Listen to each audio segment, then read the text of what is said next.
अच्छा मम्मी। हाँ मेरा राजा बेटा, थोड़ा रेलवे का एग्जाम आ रहा है तो मैं थोड़ा पढ़ाई करने जा रहा हूँ, तो मुझे डिस्टर्ब मत कीजिएगा, ठीक है? मैं अंदर बैठ के पढ़ाई करूँगा। ठीक है।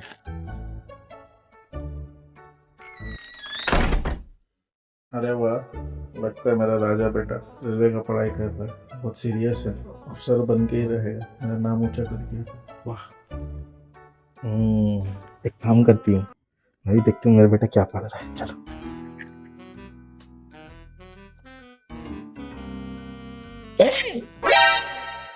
गरम गरम चाय ले लो, गरम गरम चाय, ये लीजिए सर 5 रुपए। गरम गरम चाय, चाय चाय चाय चाय। Mummy. It was at this moment that he knew he fucked up. তোমরা জানো আমার সরল মন থেকে দুষ্টুমি কোনোদিন मम्मी যাবে না। वही रो। ঝিঙ্কা চিকা ঝিঙ্কা চিকা ঝিঙ্কা চিকা ঝিকাঙ্কা।